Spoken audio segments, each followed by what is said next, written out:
بسم اللہ الرحمن الرحیم۔ حضرت علی نے فرمایا عورتیں آٹا گوندتے وقت یہ غلطی کبھی نہ کرے، گھر میں پیسوں کا ڈھیر لگ جائے گا۔ دوستو، آج کی ہماری یہ ویڈیو آپ سبھی کے لیے بہت ہی زیادہ خاص ہے، اور خاص کر کے عورتیں اس ویڈیو کو آگے تک ضرور دیکھیں، کیونکہ دوستو آج کی اس ویڈیو میں آپ کو ایک ایسا خاص عمل بتایا گیا ہے جس کو ہماری بہنیں آٹا گوندتے وقت کب کرے گی تو ان کے گھر میں کبھی بھی رزق کی کمی نہیں ہوگی۔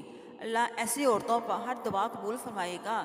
اور ساتھ میں ہم آپ کو یہ بھی بتانے والے ہیں کہ رات کی بچی ہوئی روٹی پھینکنے سے گھر میں کون سا عذاب آتا ہے، اور بچی ہوئی روٹیوں کو کھانے سے گھر میں کون سی برکت آتی ہے۔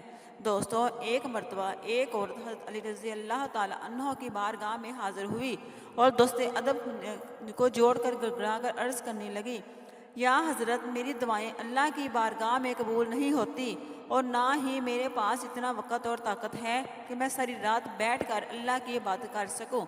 مجھے آپ کوئی ایسا آسان سا عمل بتائیں جس کو کرنے سے اللہ کی بارگاہ میں میری دعائیں پوری ہو جائیں۔ بس اتنا سننا تھا۔ حضرت علی رضی اللہ تعالی عنہ نے فرمایا، اے عورت، تم اپنے گھر میں جو بھی کام کرو اللہ کو یاد کر کے پوری سچائی کے ساتھ کیا کرو۔ جب بھی کسی سے گفتگو کرو تو محبت و احترام سے کیا کرو۔ تمہارا یہی عمل بھی ایک عجیب عبادت ہے۔ اس کے ساتھ ساتھ تم جب بھی آٹا گوندنے بیٹھو تو ایک مرتبہ بسم اللہ شریف پڑھ کر اللہ سے یہ کہو، اے اللہ، تو نے انہیں اپنے اس بندے کو یاد کیا، تو نے مجھے رزق پہنچایا، رزق پکانے کی طاقت تو نے مجھے عطا کی۔ اے اللہ، اپنے محبوب کے صدقے سے میری دعاؤں کو قبول فرما۔ اے عورت، یاد رکھنا، جب اللہ کا رزق آسان اپنے لیے یا اپنے گھر والوں کے لیے بناتا ہے تو اس وقت اللہ سے مانگی گئی دعا کو اللہ کبھی بھی رد نہیں کرتا۔ اے دوستو، اس کے بعد اس عورت نے پھر پوچھا، یا حضرت، زندگی میں مصیبت اور پریشانیاں آنے کی سب سے بڑی وجہ کیا ہوتی ہے؟ تو یہ سن کر حضرت علی نے فرمایا، اے عورت، یاد رکھنا، اچانک سے عذاب آنے کی سب سے بڑی وجہ اللہ کے رزق کی بد دعا ہی ہے۔ یہ سن کر وہ عورت حیرت سے پوچھنے لگی، یا علی رضی اللہ تعالیٰ عنہ کی بد دعا سے وہ کیسے؟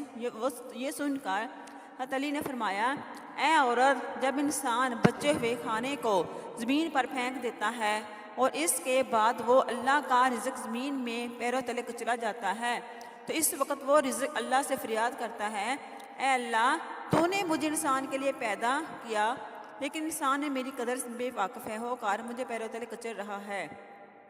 اس لیے اے عورت، یاد رکھنا، جب بھی کھانا کھاؤ تو دسترخوان پر بچی ہوئی روٹیاں بھی کھا لیا کرو، پھر اتنا ہی کہ کھانا کھایا کرو جس کو تم نے آخر تک ختم کر سکو، کیونکہ میں نے اللہ کے رسول حضرت محمد صلی اللہ علیہ وآلہ وسلم سے سنا ہے کہ دسترخوان پر گری ہوئی روٹی جب انسان کھاتا ہے تو وہ روٹی انسان کے لیے شفا بن جاتی ہے، لیکن اگر چلتے وقت یہ نہ دیکھا جائے کہ زمین پر روٹی پڑی ہوئی ہے اور وہ کچلی جا رہی ہے تو پھر وہ روٹی اس کے لیے بد دعا ہی کرتی ہے۔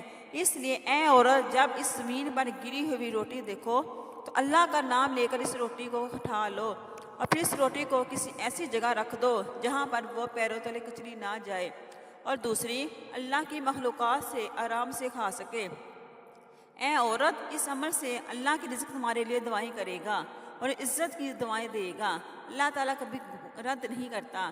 دوستو، اسی طرح ایک مرتبہ ایک شخص اپنے گھر سے رات کی بچی ہوئی روٹیوں کو باہر پھینک رہا تھا، اور اسی وقت حضرت علی رضی اللہ تعالیٰ عنہ نے اس شخص کو دیکھ کر کہا، آپ اس شخص کے قریب گئے اور فرمانے لگے، اے شخص، یاد رکھنا، رات کی بچی ہوئی روٹی پر اللہ کا نور برستا ہے، رات کی بچی ہوئی روٹی میں برکت اور خوشحالی کی ضمانت ہوتی ہے۔ یہ سن کر وہ شخص عرض کرنے لگا، یا علی، وہ کیسے؟ تو آپ نے فرمایا، اے شخص، جب انسان اپنے سامنے کھانے کے لیے روٹی رکھتا ہے تو وہ روٹی خوشی سے اللہ کے دربار میں فریاد کرتی ہے، اے اللہ، تو نے مجھے پیدا کیا اور آج تیرا بندہ جسے تو نے اشرف المخلوقات وہ مجھے کھا رہا ہے، لیکن افسوس جب انسان کچھ روٹی کھانے کے بعد روٹی کو بچا لیتا ہے تو پھر وہ روٹی پوری رات غمزدہ ہوتی ہے۔ اے اللہ کے دربار میں فریاد کرتے ہیں، اے اللہ، تو نے مجھے انسان کے لیے پیدا تو کیا لیکن انسان نے مجھے ٹکرا دیا۔ اس کے بعد یہ دیکھ کر اللہ اپنے فرشتوں کو حکم دیتا ہے کہ جاؤ اس روٹی پر نور برساتے رہو، اور جس نے بھی اس کو ٹھکرایا اس کے گھر سے برکت کو اٹھا لو، اور جو کوئی اس بچی ہوئی روٹی کو صبح اٹھ کر کھائے گا تو ایسا شخص خوب برکت اور رحمت پائے گا، کیونکہ اے شخص میں نے اللہ کے رسول صلی اللہ علیہ وآلہ وسلم سے سنا ہے، رات کی بچی ہوئی روٹیوں پر ایسا شخص خوب برکت اور رحمت پائے گا، کیونکہ اس شخص میں اللہ کے رسول صلی اللہ علیہ وآلہ وسلم سے سنا ہے، رات کی بچی ہوئی روٹیوں پر اللہ کا نور بستا ہے۔ اس لیے ساتھیوں، کبھی بھی رات کو بچی ہوئی روٹی کو بربہ نہ پھینکا جائے، بلکہ صبح ان کو گرم کر کے کھایا لیا جائے۔ آج کے دور میں اللہ تعالیٰ کی طرف سے رزق اتنی فراوانی ہے، اتنی اللہ تعالیٰ کی ناشکری کی جاتی ہے، اور اسی طرح رزق ناقدری بھی۔ تو حق تو یہ بنتا ہے کہ جتنی ہماری اوپر اللہ تعالیٰ کی نعمتوں کی پرواہ نہیں اور وسط ہے، ہمیں اتنی زیادہ شکر ادا کرنا چاہیے، اور اللہ کا شکر ادا کرنا ہو تو دور کی بات، ہم اللہ کے فرائض پورے نہیں کرتے۔ اگر ہم اپنے گھروں میں نظر آئیں تو جس طریقے سے ہمارے گھروں میں روٹی ضائع ہوتی ہے تو وہ کسی سے مخفی نہیں۔ ایک وقت کی روٹی بچ جائے تو اس کو دوسرے وقت میں کھانا کسی کو گوارا نہیں، اور یہ بچی ہوئی روٹی بعض لوگ تو سنبھال کر چاند برے والے کو دے دیتے ہیں، لیکن بعض لوگ اس کا خیال نہیں کرتے، اس کو کوڑے کے ساتھ پھینک دیتے ہیں۔ یہ بہت ہی غلط بات ہے۔ حالانکہ اگر روٹی بچ جائے اس روٹی کو دوسرے وقت میں استعمال کر لیا جائے، اس میں کوئی حرج والی بات نہیں ہے، بلکہ ہمارے آقا صلی اللہ علیہ وآلہ وسلم کا باسی روٹی استعمال کرنا حدیث سے ثابت ہے۔ باسی روٹی کو سمجھ کر استعمال کیا جائے، البتہ اس بات کا خیال رکھا جائے کہ روٹی خراب تو نہیں۔ حضور صلی اللہ علیہ وآلہ وسلم باسی روٹی کھانے کے حوالے سے حضرت ام ہانی فرماتی ہے، میرے پاس حضور صلی اللہ علیہ وآلہ وسلم تشریف لائے اور پوچھا، کیا تمہارے پاس کچھ کھانے کے لیے ہے؟ میں نے کہا نہیں، البتہ باسی روٹی اور سرکہ ہے۔ آپ صلی اللہ علیہ وآلہ وسلم نے فرمایا، اس لیے اسے لے آؤ، وہ گھر کبھی غریب نہیں ہوگا جس میں سرکہ موجود ہے۔ حضور صلی اللہ علیہ وآلہ وسلم نے باسی روٹی سرکہ کے ساتھ فرمائی۔ سہل بن سعد رضی اللہ تعالیٰ عنہ سے روایت ہے کہ ان سے پوچھا گیا کہ جو کی روٹی کو نبی صلی اللہ علیہ وسلم کیسے پکاتے تھے، تو فرمایا آٹے میں پھونک مار دیا کرتے تھے تاکہ جو موٹے موٹے تنکے ہو وہ اٹھ جائیں، اور باقی گوند لیا کرتے تھے۔ ایک روایت میں ہے نبی صلی اللہ علیہ وآلہ وسلم کے زمانے میں چھلنی نہیں ہوتی تھی اور وہ اس کو پھونک لیا کرتے تھے، پھر اس کے بعد روٹی بنا لیا کرتے تھے۔ حضرت ابوبکر صدیق رضی اللہ تعالیٰ عنہ، حضرت عمر رضی اللہ تعالیٰ عنہ جو کہ روٹی کو بنا چھائے آٹے کھایا کرتے تھے۔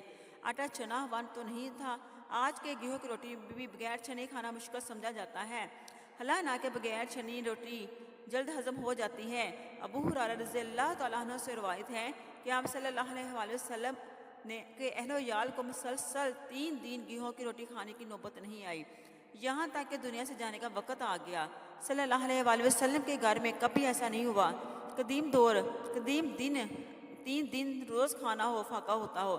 بہرحال آج کے دور میں رواج آٹا چنا آتا ہے، تو ہم کم سے کم اتنا ضرور کر لیں کہ گیہوں کی روٹی تو ہم کھاتے ہیں، الحمدللہ یہ بھی کھائیں، لیکن ساتھ ساتھ جو کی روٹی بھی شروع کریں تاکہ سنت کا ثواب بھی ہمیں ملتا رہے۔